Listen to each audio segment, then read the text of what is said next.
Pembinaan ibu kota dari Jakarta ke Penajam, Kalimantan Timur, itu adalah program PKI tahun 1955. Partai Komunis Indonesia atau PKI adalah partai politik di Indonesia yang berideologi komunis. Dalam sejarahnya, PKI pernah berusaha melakukan pemberontakan melawan pemerintah kolonial Belanda pada 1926, mendalangi pemberontakan PKI Madiun pada tahun 1948 dan dicap oleh rezim Orde Baru ikut mendalangi insiden G30S pada tahun 1965. Jadi komunisme ini sekarang sudah berjalan secara deril. Kalau jamaah mau memahami hari ini sebetulnya kita berbincang tentang menunggu saatnya bahwa kita akan melihat kembali berkibar bendera Palu Arit di mana-mana tempat. Karena anggota dan simpatisan, kader-kader dan titisan PKI sudah berjumlah 200 orang di DPR hari ini. Kelompok politik ini berusaha menempatkan diri sebagai oposisi terhadap pemerintahan di bawah Kabinet Hatta. FDR bergabung dengan Partai Komunis Indonesia merencanakan suatu perebutan kekuasaan.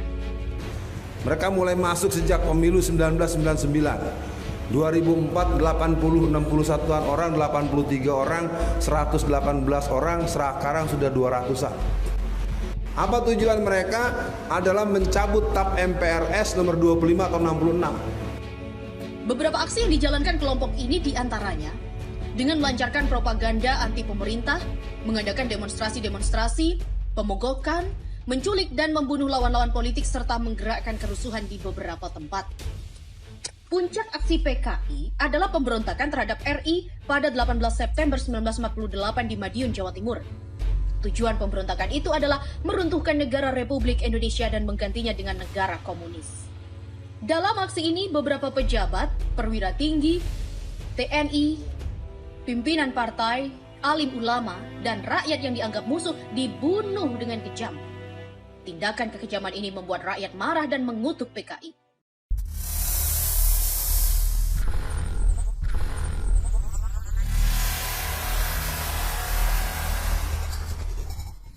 Saya ingin ajak para jamaah semua bahwa kita tidak bisa melihat negara ini dalam keadaan yang biasa saja. Banyak yang tidak masuk akal. Apalagi ada rencana pemindahan ibu kota. Pembinaan ibu kota dari Jakarta ke Penajam, Kalimantan Timur, itu adalah program PKI tahun 1955. Dan kalau kita mau bedah lagi keadaan di Penajam, Kalimantan Timur hari ini, tanahnya kosong. Sementara Istana Negara, sementara Monas, sementara gedung RRI, gedung TVRI, sadonya ada di Jakarta.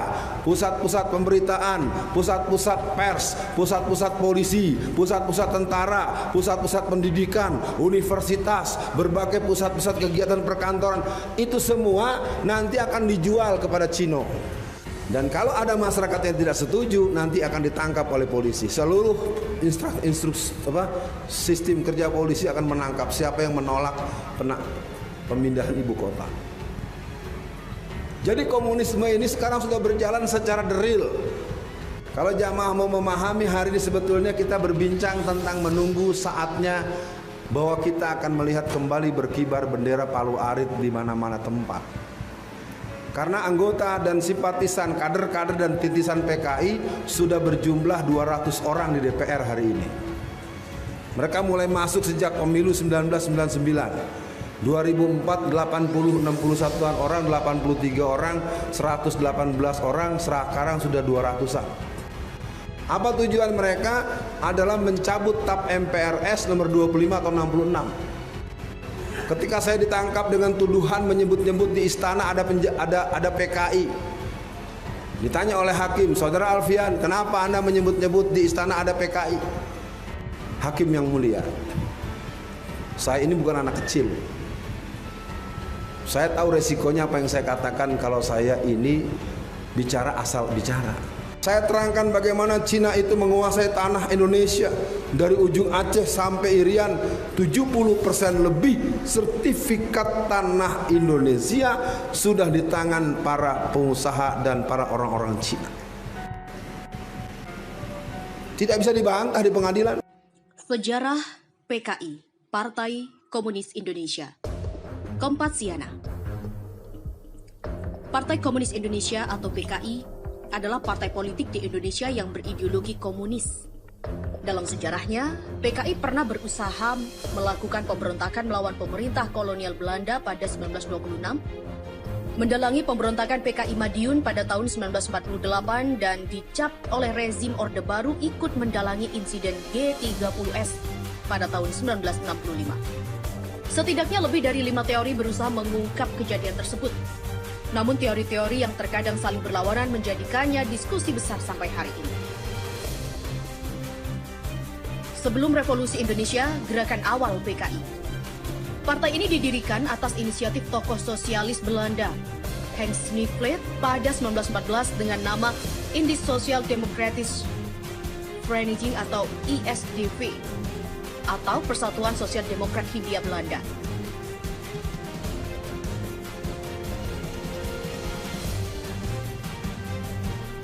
Keanggotaan awal ISDV pada dasarnya terdiri atas 85 anggota dari dua partai sosialis Belanda, yaitu SDAP atau Partai Buruh Sosial Demokratis dan SDP, Partai Sosial Demokratis yang aktif di Hindia Belanda.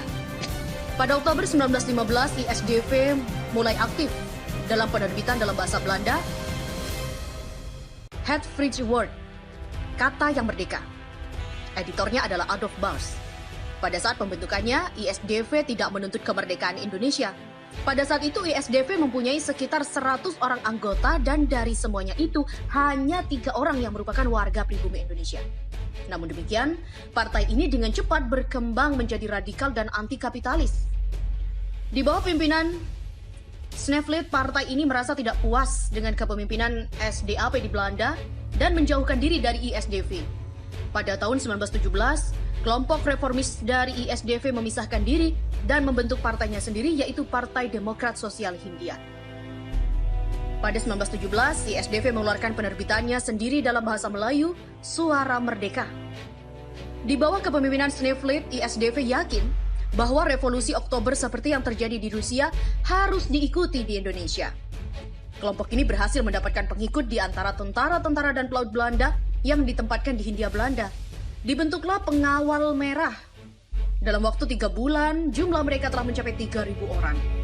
Pada akhir 1917, para tentara dan pelaut itu pemberontak di Surabaya, sebuah pangkalan angkatan laut utama di Indonesia saat itu, dan membentuk sebuah Dewan Soviet. Para penguasa kolonial menindas dewan-dewan Soviet di Surabaya dan ISDV. Para pemimpin ISDV dikirim kembali ke Belanda, termasuk Sneevliet. Para pemimpin pemberontakan di kalangan militer Belanda dijatuhi hukuman penjara hingga 40 tahun. ISDV terus melakukan kegiatannya meski dengan cara bergerak di bawah tanah. Organisasi ini kemudian menerbitkan sebuah terbitan yang lain, Suara Rakyat. Setelah sejumlah kader Belanda dikeluarkan dengan paksa, ditambah dengan pekerjaan di kalangan Serikat Islam, keanggotaan organisasi ini pun mulai berubah dari mayoritas warga Belanda menjadi mayoritas orang Indonesia.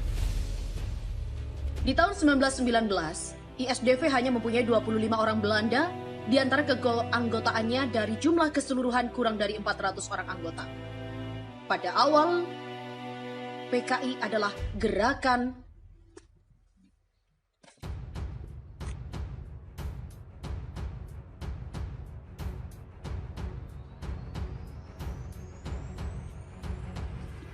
yang berasimilasi ke dalam Syarikat Islam. Keadaannya semakin parah, di mana ada perselisihan antara para anggotanya, terutama di Semarang dan Yogyakarta, membuat Syarikat Islam melaksanakan disiplin partai, yakni melarang anggotanya mendapat gelar ganda di kancah perjuangan pergerakan Indonesia. Keputusan tersebut tentu saja membuat para anggota yang beraliran komunis kesal dan keluar dari partai dan membentuk partai baru yang disebut ISDV. Pada Kongres ISDV di Semarang, Mei 1920, nama organisasi ini diubah menjadi Perserikatan Komunis di Hindia. Samaun diangkat sebagai ketua partai. PKH adalah partai komunis pertama di Asia yang menjadi bagian dari Komunis Internasional.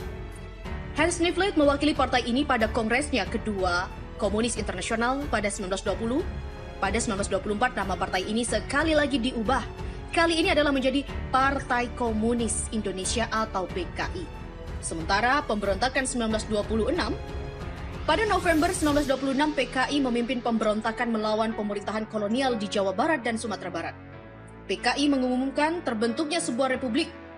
Pembentukan ini dihancurkan dengan brutal oleh penguasa kolonial. Ribuan orang dibunuh dan sekitar 13.000 orang ditahan. Sejumlah 1.308 orang, umumnya kader-kader partai, dikirim ke Bovendigul, sebuah kamp tahanan di Papua. Beberapa orang telah meninggal dalam tahanan. Banyak aktivis politik non-komunis yang juga menjadi sasaran pemerintah kolonial dengan alasan menindas pemberontakan kaum komunis. Pada 1927, PKI dinyatakan terlarang oleh pemerintah Belanda. Karena itu, PKI kemudian bergerak di bawah tanah. Rencana pemberontakan itu sendiri sudah dirancang sejak lama, yakni di dalam perundingan rahasia aktivis PKI di Prambanan. Rencana itu ditolak tegas oleh Tan Malaka, salah satu tokoh utama PKI yang mempunyai banyak massa terutama di Sumatera. Penolakan tersebut membuat Tan Malaka dicap sebagai pengikut Leon Trotsky yang juga sebagai tokoh sentral perjuangan revolusi Rusia.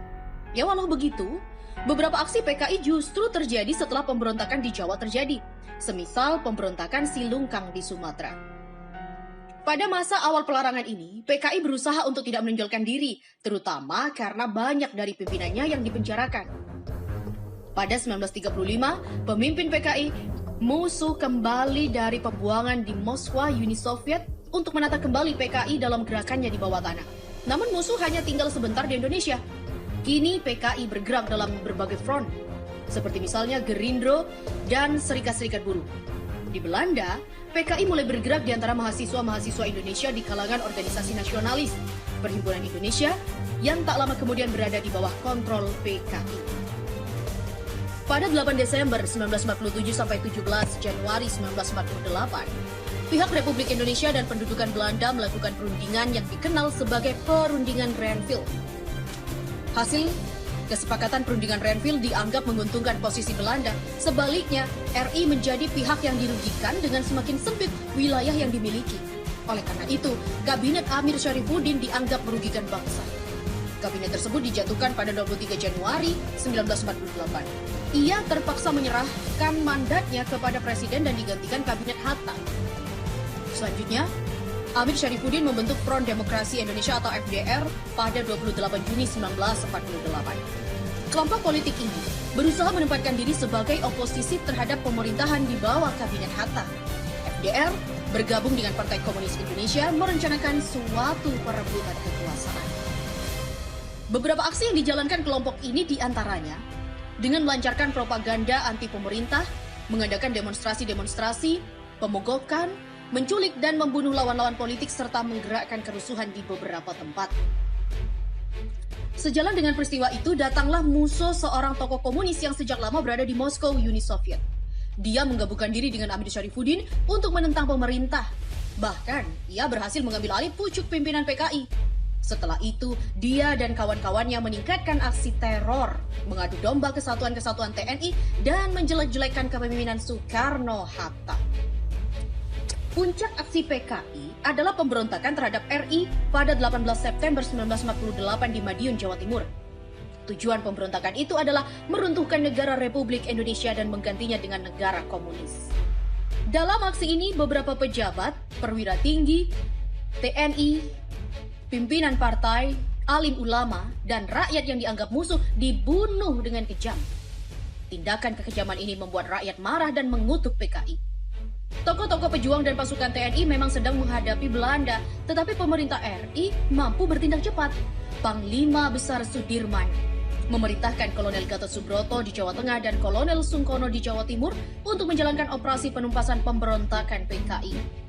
Pada 30 September 1948, Madiun dapat diduduki kembali oleh TNI dan polisi. Dalam operasi ini, Musso berhasil ditembak mati sedangkan Amir Syarifuddin dan tokoh-tokoh lainnya ditangkap dan dijatuhi hukuman mati. Sementara pada tahun 1950, PKI mulai kembali kegiatan penerbitannya dengan organ-organ utamanya yaitu Harian Rakyat dan Bintang Merah. Pada 1950-an, PKI mengambil posisi sebagai partai nasionalis di bawah pimpinan D.N. Aidit dan mendukung kebijakan-kebijakan anti-kolonialis dan anti-barat yang diambil oleh Presiden Soekarno. Aidit dan kelompok di sekitarnya termasuk pemimpin-pemimpin muda seperti Sudisman, Lukman, Nyoto, dan Sakirman menguasai pimpinan partai pada 1951. Pada saat itu, tak satu pun di antara mereka yang berusia lebih dari 30 tahun. Di bawah Aidit, PKI berkembang dengan sangat cepat. dari sekitar 3.000 menjadi 5.000 anggota pada tahun 1950, menjadi 165.000 pada 1954, dan bahkan 1,5 juta pada tahun 1959. Pada Agustus 1951, PKI memimpin serangkaian pemogokan militan yang diikuti oleh tindakan-tindakan tegas terhadap PKI di Medan dan Jakarta. Akibatnya, para pemimpin PKI kembali bergerak di bawah tanah untuk sementara waktu. 1955, pada pemilu, PKI menempati tempat keempat dengan 16% dari keseluruhan suara. Partai ini memperoleh 39 kursi dari 257 kursi yang diperebutkan dan 80 dari 514 kursi dari konstituante. Perlawanan terhadap kontrol Belanda atas Papua bagian barat merupakan masalah yang seringkali diangkat oleh PKI selama tahun 1950-an. Pada Juli 57, kantor PKI di Jakarta diserang dengan granat. Pada bulan yang sama, PKI memperoleh banyak kemajuan dalam pemilihan-pemilihan di kota-kota.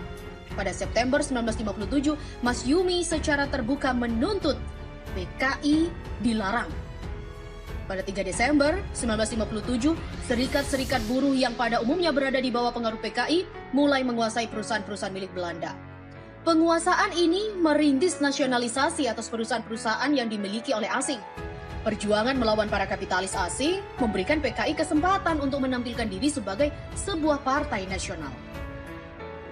Pada Februari 1958 terjadi sebuah upaya kudeta yang dilakukan oleh kekuatan-kekuatan pro-Amerika Serikat di kalangan militer dan politik sayap kanan.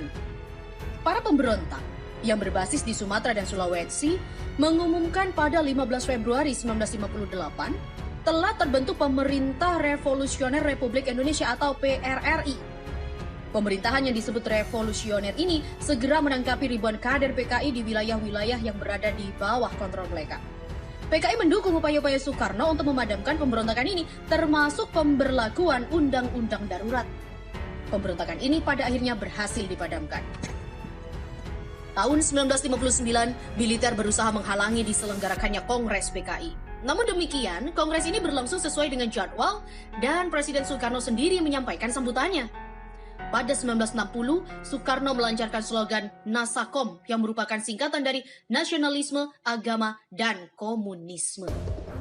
Dengan demikian, peranan PKI sebagai mitra dan politik Soekarno dilembagakan.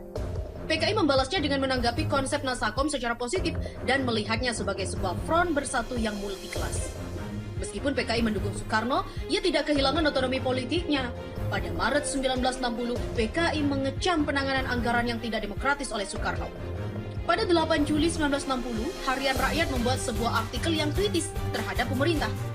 Para pemimpin PKI ditangkap oleh militer, namun kemudian dibebaskan kembali atas perintah Soekarno. Ketika gagasan tentang Malaysia berkembang, PKI maupun Partai Komunis Malaya menolaknya.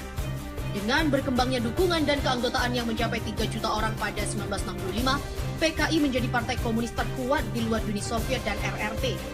Partai itu mempunyai basis yang kuat dalam sejumlah organisasi massa seperti SOPSI, Sentral Organisasi Buruh Seluruh Indonesia, Pemuda Rakyat, Gerwani, Barisan Tani Indonesia (BTI), Lembaga Kebudayaan Rakyat atau LEKRA, dan Himpunan Sarjana Indonesia atau HSI.